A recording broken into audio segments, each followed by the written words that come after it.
Welcome to Retro Scale Modelling. This is part 15 of the Hachette HMS hood build, scale 1 to 200. In part 15, I'm going to be carrying on placing on some of the decking for the main deck plates. I'm also going to be placing on all the little bits and pieces that go onto the decking as well.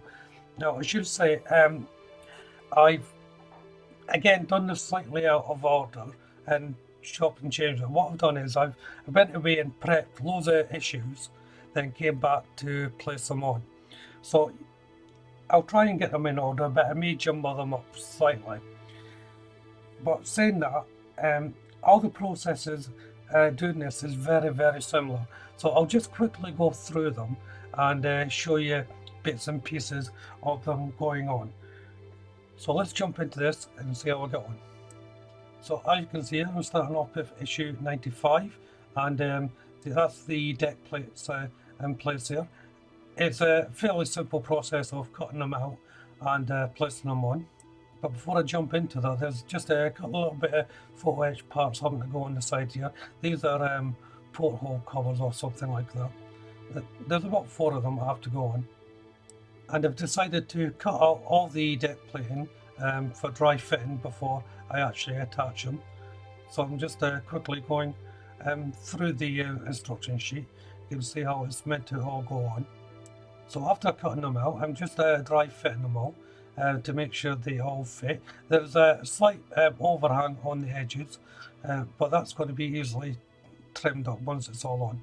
Once more, I'm using PVA glue to attach these, so it's just smeared on the underside, and I'm just lining up the piece putting on. As you can see there, the overhang.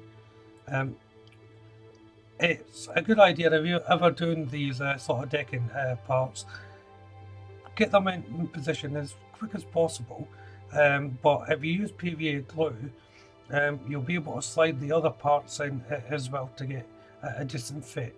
For instance, you don't want to use a super glue and let it stick immediately as you place it on, because you will have to maneuver it slightly. Doesn't matter what shape you do, you will have to do that. And then just walking through the same process all the way to the top of the hull. So that's the last part going on for the bow. As you see, it does fit quite nicely. The joints I couldn't get rid of.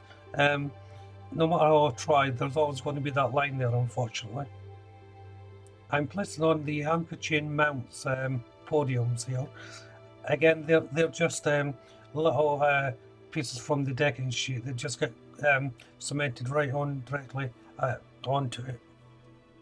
And then for the opposite end of stern, it's starting off with issue 97, and it's exactly the same as the bow area.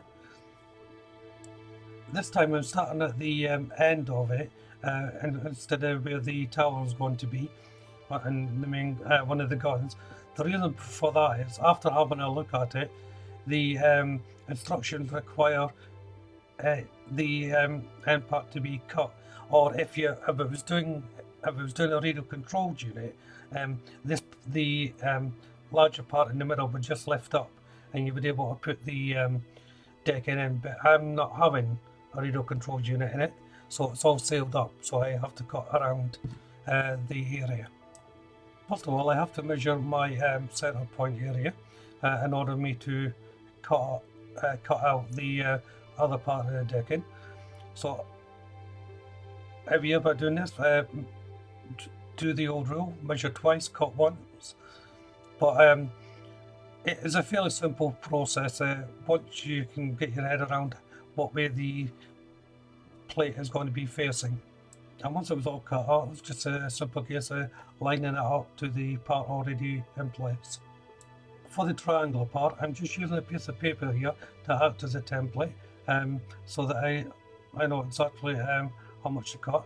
And of course, because it's just a piece of paper, you can bend it into it and create a crease in the paper, which will give you your cutting marks. And then I'll simply use the template to cut a triangular piece from the decking plate, making sure that I have it going in the right direction, of course. And once that's all done, I can then just place them in.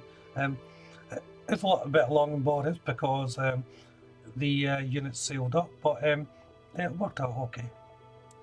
So now this is where things get a little bit jumbled up, because as you can see, I'm starting to prep all the various bits of the photo etch parts and so forth. So for here, I'm using Rebel Aquacolor 43 medium grey, and these are for all the little plates and bollards and things like that that's going to be going on. Another reason I only give you a snapshot of these is because my hands are getting in the way of the camera as well. It's quite difficult to film.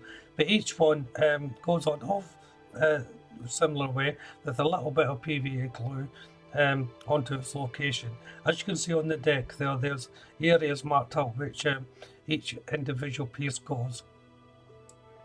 So I'm placing on here tiny little air vents. The camera's just not really picking them up at all. They're just very thin little struts of photo etch parts, and they have a little bubble bit at the top of it for the vent, but they're very small. I'm going back to issue 99 here, and this is for the anchor chain run and the mount that it holds onto. I had a slight problem here. There's two issues that deal with this part. One of the issues didn't actually have the photo etch part. I noticed the bag that was containing the issue had been slit open and the part had been taken out. So I had no choice but to try and scratch build the part. Luckily I still had one photo etch sprue there, so all I did was I took one of them and measured it out and traced around it, then just cut it all out and cut it down to length. Then once it was cut out, I just used my craft knife just to tidy up the edges and try and make it a lot sharper. As you can see, it's a close approximation, so it will have to do.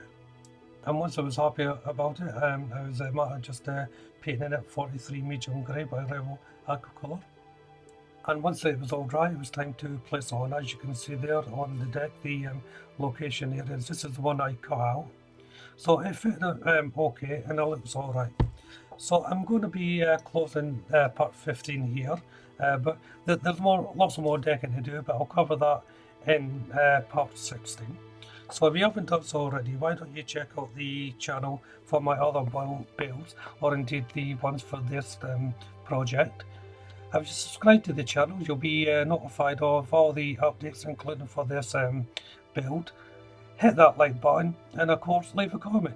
But for now, thank you all very much for watching. Bye bye.